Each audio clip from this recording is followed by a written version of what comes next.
If you were to give your 18-year-old self some advice, knowing what you know now, what would you like to tell that person? Isn't that something that we always want to do?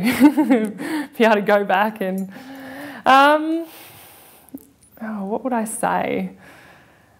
I think just to probably be smarter about things, not always throw yourself into something so quickly. You know, sometimes take a little bit of a step back, work out what's the right path to take and then go for it. I think I probably am still guilty of it now, is that, you know, when I think, oh yeah, that's great, I'll go and do that, or, you know, whether it be training, I'm quite an obsessive trainer. I find that I just, you know, like I don't necessarily want to do everything perfect, and I don't necessarily want to, you know, do extra training, but when I'm there, I'll just give it all I have.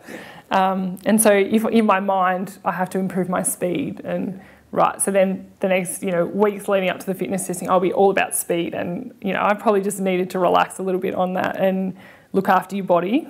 And so, yeah, if I was 18 again, I would, I guess, give my body a break, so make sure it was healthy and not overtraining and not under-eating, or... Yeah, I had glandular fever when I was in 2005, so I was about 24, and that I still feel the effects of now, you know, 4 or 5 years later. So, yeah, I certainly push myself to the limit on those aspects. But I'm learning, and I feel great now, and I know my, I guess, signals when I'm feeling that fatigue syndrome. So, yeah, hopefully I keep learning. And so let's future project now to when you're 80. And you're looking back on your life. What would you like to be saying about it? What would you like to say that you've done?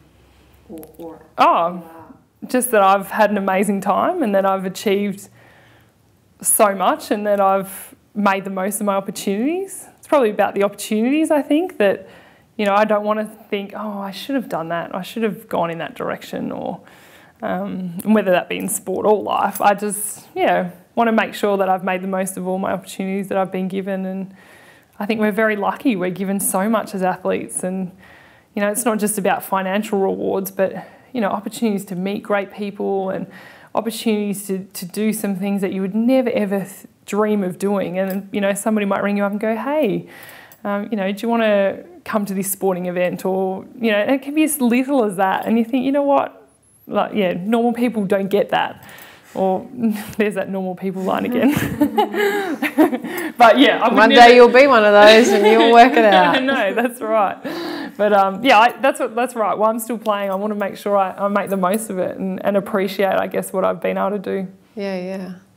What do you think you would hate to say at that age? I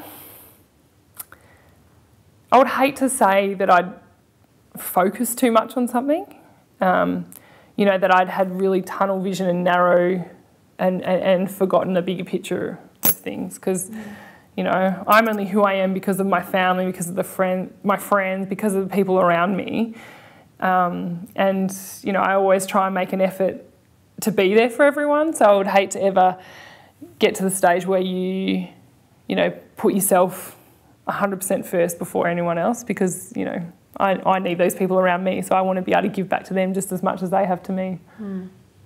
What do you think you've contributed to the sport of netball? I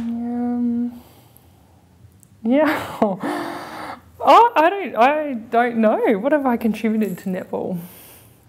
As a player, I don't see myself as being one of the greats or one of the better, yes, I've been a good player, but I don't think I've been an amazing player. I've been around a long time, and being captain of Melbourne at the moment, you know, I think that we're starting to make inroads into educating people on how, I guess, athletes need to be treated, and like the welfare and development side of it all. But yeah, I would like to be remembered, I guess, as a player, and then as somebody else who is around the netballs, helping them grow into athletes.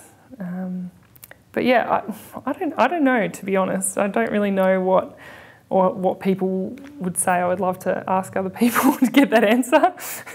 And where's this gap between being a good player and being an amazing player?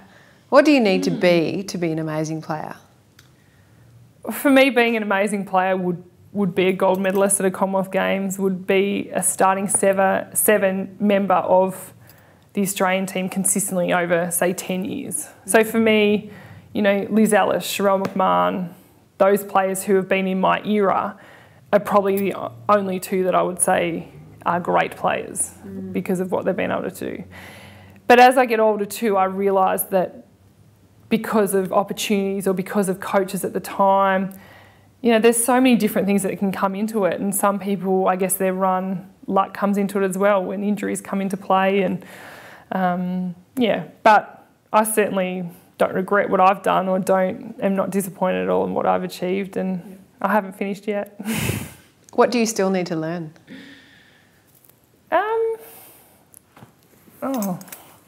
A lot. I think I've still got plenty of lessons to learn. I don't think you ever stop learning, really. No, that's true. Give me one. Give me one example. Do I need to still to learn? I think I need to learn to probably believe in myself a bit more, to know that I'm there for a reason, I'm in the team for a reason. And even though I do know that, I probably don't value what my position is in the team as much as I probably should. It's a good one. Once I learn how to get it out. It's all right. That's a hard response. Yeah, it is. Because it cuts right to the core of you. Like, it's everything that you feel like you'd like to be as someone who has belief in themselves, as an athlete particularly. Yeah. So it's hard to admit that you don't have it. Or not that you don't have it, but that you would like to have more. More of it, yeah. Exactly. Yeah. And I mainly get that because we do a lot of feedback within the group. So in a team sport, you talk to the girls all the time. And when you're giving each other positive and negative feedback, that's one thing the girls say is that, like, you need to act or be like you are co-captain of this team. Don't always think that you're under Sherelle because you haven't, you know, if you devalue what you've achieved compared to her. So it's quite interesting to hear that. It's good advice. It is, it's really good. And I do think, oh yeah, maybe I do take a step back subconsciously. I don't mean to, but I think I subconsciously do because I go, oh, well, you know, Sherelle, that's Sherelle. Yeah, which is silly when, you know, it should be equal. Well, I guess the decision's made to have co-captains for a reason. You're both very different individuals with totally different skill sets. And we're the best of friends who complement each other so well, and that's why it works so well for us.